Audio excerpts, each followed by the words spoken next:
Hello everyone. Congratulations, आप अपनी desire life को एंजॉय कर रहे हो। तो आज की इस वीडियो में मैं आप लोगों को बताने वाली हूँ कि आपका सबकॉन्शियस माइंड एक्चुअली काम कैसे करता है, और वो भी खुद के ही एग्जांपल से जो अभी रिसेंटली मेरे खुद के साथ हुआ है। उसके एक्सपीरियंस के बाद मैं आपको बहुत इजीली ये समझा सकती हूँ कि सबकॉन्शियस माइंड काम कैसे करता है। तो अभी जो लाइट बल्ब होता है वो किसी एक होल्डर में लगा हुआ था। अब मैंने क्या किया कि उस लाइट बल्ब को दूसरे होल्डर में लगा दिया। तो जैसे ही मैंने उस लाइट बल्ब को दूसरे होल्डर में लगाया तो उसका स्विच भी चेंज हो गया। तो लेकिन अब मेरा कॉन्शियस माइंड तो ये जानता है कि स्विच चेंज हो चुका है, लेकिन मेरा सबकॉन्शियस माइंड इस बात को एक्सेप्ट नहीं कर पा रहा है। तो अब जब भी मैं स्विच ऑन करने जाती हूँ तो मेरा हाथ उसी पहले वाले स्विच पे जाता है, जो अब दूसरा उसका जो स्विच चेंज हो चुका है उसके ऊपर जा ही नहीं रहा है। और इसको किए हुए मुझे लगभग 5 दिन हो गए, है ना। तो इसका मतलब ये है कि आपका माइंड किसी भी नई चीज़ को एक्सेप्ट करने में टाइम लगाता है। भले ही आपका कॉन्शियस माइंड ये जानता हो कि कुछ चेंज हो चुका है, लेकिन आपका सबकॉन्शियस माइंड में वो चीज़ चली जाती है और वहाँ पे जा कर के बैठ जाती है। और फिर आपको उस चीज़ को तब तक प्रैक्टिस करना होता है जब तक कि आपका सबकॉन्शियस माइंड भी आपकी कॉन्शियस माइंड की बात को एक्सेप्ट ना कर ले। इसके अलावा ना मैं आप लोगों को एक दूसरा एग्जांपल देती हूँ।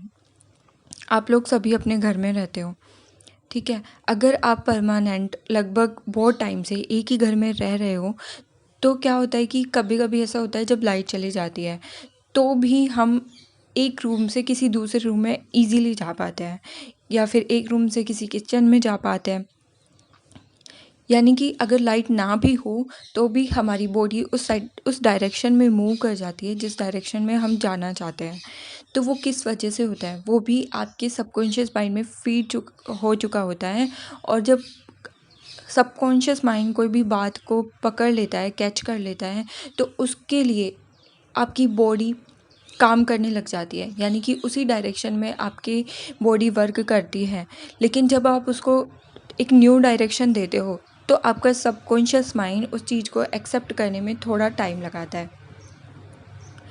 और यही मेरे साथ भी हो रहा है। लगभग मुझे 5 दिन हो गए, लेकिन मेरा जो स्विच ऑन करने जब भी मैं जाती हूँ तब मेरा हाथ जाता है पहले वाले स्विच की तरफ। तो अब मुझे क्या करना पड़ रहा है, अपने माइंड को एक तरह से फिर से प्रोग्राम करना पड़ रहा है कि नहीं, ये वाला स्विच नहीं है, जो दूसरा स्विच है उसको ऑन करने से लाइट ऑन होगी। तो इस तरह से आपका सबकॉन्शियस माइंड काम कर रहा है। इसीलिए हम अफर्मेशंस यूज़ करते हैं ताकि हमारे माइंड में नई प्रोग्रामिंग हो सके, और जो पहले की जो प्रोग्रामिंग्स है उसको हम डिलीट कर सकें। तो नई प्रोग्रामिंग करने के लिए आपको अपने माइंड को बार बार रिपीट करवाना होता है, बार बार उसको याद दिलाना होता है कि आप अब क्या चाहते हो। तो इसीलिए अफर्मेशंस का यूज़ करना चाहिए।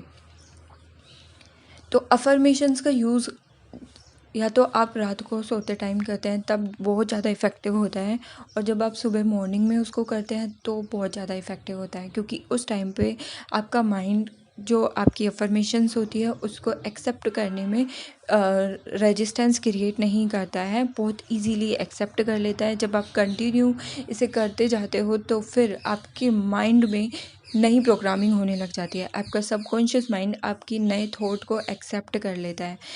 तो इसी तरह आपके थॉट आपके सबकॉन्शियस माइंड में जाते हैं और आपके लिए वर्क करने लगते हैं। जैसे ही वो सबकॉन्शियस माइंड में पहुंच जाते हैं तो फिर आपको एक न्यू लाइफ दिखने लग जाती है, एक नया रिज़ल्ट आपको दिखने लग जाता है। तो ये था सबकॉन्शियस माइंड की पावर, और इसी तरह से आपका सबकॉन्शियस माइंड वर्क करता है। अगर आपको लग रहा है कि आपकी लाइफ में कुछ पैटर्न्स हैं जो रिपीट हो रहे हैं, तो उसका मतलब यही है कि वो आपके सबकॉन्शियस माइंड में जाके बैठ चुके हैं। आपको उसको रीप्रोग्राम करना होगा। रीप्रोग्राम कैसे करना है, आपको उसको नई अफर्मेशंस देनी होगी, नए थॉट्स देने होंगे, जिससे वो रेडी हो जाए एक न्यू लाइफ के लिए। तो ये था आज का वीडियो। आई होप कि आपको बहुत अच्छे से समझ में आया होगा, और इस वीडियो को यहाँ तक पूरा देखने के लिए थैंक यू सो मच।